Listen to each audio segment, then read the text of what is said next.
2017 മലയാള സിനിമയിൽ ഉള്ള ഒരു പ്രമുഖയായിട്ടുള്ള ഒരു നടിക്കെതിരെ ഒരു വളരെ ക്രൂരമായിട്ടുള്ള ഒരു ക്രൈം നടക്കുകയും ആ ക്രൈം നടന്നതിന് ശേഷം WCC എന്ന് പറയുന്ന അല്ലെങ്കിൽ വിമൻ ഇൻ സിനിമ കളക്റ്റീവ് എന്ന് പറയുന്ന മലയാള സിനിമയിലുള്ള ഒരു സംഘടന കേരള ഗവൺമെൻറ്റിന് പരാതി കൊടുക്കുകയുണ്ടായി. അതായത് സിനിമ ഇൻഡസ്ട്രിയിൽ സ്ത്രീകൾക്കെതിരെ ഒരുപാട് അട്രോസിറ്റീസ് നടക്കുന്നുണ്ട്, അതിനെതിരെ അന്വേഷണം വേണം എന്ന് പറഞ്ഞ് ഒരു പെറ്റീഷൻ കൊടുക്കുകയുണ്ടായി.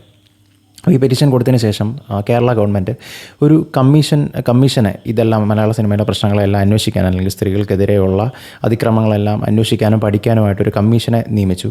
ഈ കമ്മീഷനാണ് ഹേമ കമ്മീഷൻ എന്ന് പറയുന്നത്. ഇതിനെ ഹേമ കമ്മീഷൻ എന്ന് വിളിക്കാൻ കാര്യം, ഇത് ഹെഡ് ചെയ്തത് അല്ലെങ്കിൽ ഇതിനെ നേതൃത്വം വഹിച്ചത് ജസ്റ്റിസ് കെ ഹേമ എന്ന് പറയുന്ന ഒരു ഹൈക്കോടതി ജഡ്ജായിരുന്നു.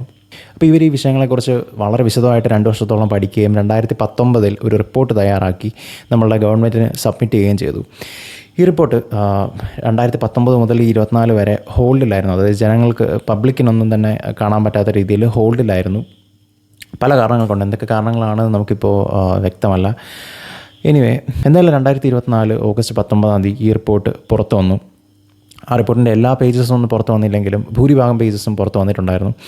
അപ്പോൾ ഇത് വന്നതിന് ശേഷം സിനിമ ഇൻഡസ്ട്രിയിൽ വളരെ വലിയൊരു അജിറ്റേഷൻ ഉണ്ടാവുകയും ഒരുപാട് ആളുകൾക്കെതിരെ സ്ത്രീകൾ പരാതികൾ കൊടുക്കുകയോ അല്ലെങ്കിൽ അവരെ ചൂഷണം ചെയ്തു, അവരെ പല രീതിയിലും പീഡിപ്പിച്ചു എന്നൊക്കെ പറഞ്ഞ് പരാതികൾ കൊടുക്കുകയും അങ്ങനെ വളരെ വലിയൊരു വിവാദത്തിൻ്റെ നടുക്കാണ് ഇപ്പോൾ മലയാള സിനിമ നിൽക്കുന്നത്. പ്രമുഖരായിട്ടുള്ള പല ആളുകൾക്കെതിരെ സിദ്ദിഖ്, സംവിധായകൻ രഞ്ജിത്ത്, റിയാസ് ഖാൻ, ജയസൂര്യ, പിന്നെ നമ്മളുടെ സ്വന്തം മുകേഷ് ചേട്ടൻ തുടങ്ങിയ ഒരുപാട് ആളുകൾക്കെതിരെ പല പരാതികൾ വന്നിട്ടുണ്ട്. അപ്പോൾ എന്തുതന്നെയായാലും ഇതൊക്കെയാണ് ഇവിടുത്തെ മലയാള സിനിമയിലെ സ്ഥിതിഗതികൾ. ഈ പരാതികളുടെ ഒന്നും തന്നെ, അല്ലെങ്കിൽ ഈ ഹേമ കമ്മിറ്റി റിപ്പോർട്ട് എന്ന് പറയുന്ന കാര്യത്തിൻ്റെ നിജസ്ഥിതിയോ അല്ലെങ്കിൽ അതിൻ്റെ ശരിതെറ്റുകളൊന്നും തന്നെ നമ്മൾ ഈ വീഡിയോയിൽ ചർച്ച ചെയ്യാൻ ഉദ്ദേശിക്കുന്നില്ല. അതല്ല ഈ വീഡിയോയുടെ വിഷയം. ഈ പ്രശ്നങ്ങളെല്ലാം ഉണ്ടായതിനെ തുടർന്ന് മലയാള സിനിമയിലുള്ള അല്ലെങ്കിൽ കുറച്ച് രാഷ്ട്രീയക്കാരും മലയാള സിനിമയിലുള്ളവരും ഒക്കെ തന്നെ പ്രതികരിച്ച പ്രതികരണങ്ങളിൽ നിന്ന് ഞാൻ കണ്ടുപിടിച്ച ഒരു ലോജിക്കൽ ഫാലസിയാണ് നമ്മളിന്നിവിടെ ഡിസ്കസ് ചെയ്യാൻ പോകുന്നത്. എല്ലാവരും ഒന്നും ഇങ്ങനെ കമ്മിറ്റ് ചെയ്തു എന്നല്ല ഞാൻ പറയുന്നത്, കുറച്ച് പേര്. ഓക്കെ, അപ്പോൾ എന്താണ് ഈ ലോജിക്കൽ ഫാലസി?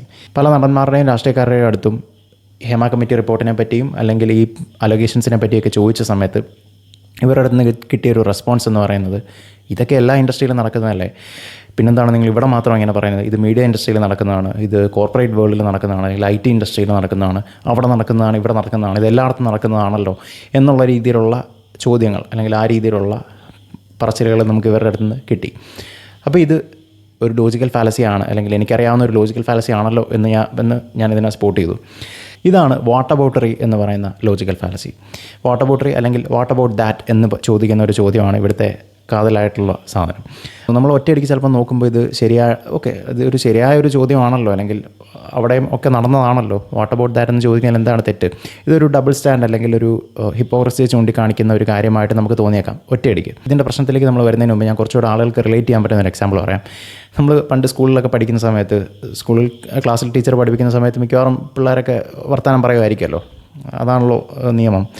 അപ്പോൾ എന്തായാലും അങ്ങനെ പറയുന്ന സമയത്ത് ഇതിലേതെങ്കിലും ഒരാളെ ടീച്ചർ പിക്ക് ചെയ്യും. ഇത്രയും പേര് സംസാരിച്ചാലും ഏതെങ്കിലും ഒരാളെ മിക്കവാറും പിക്ക് ചെയ്യാറുള്ളൂ. അയാളെ പൊക്കും, എണീപ്പിച്ച് നിർത്തും, എന്നിട്ട് ചോദിക്കും നീ എന്തിനാണ് സംസാരിച്ചതെന്നൊക്കെ ചോദിച്ചിട്ട് അയാളെ പണിഷ് ചെയ്യും.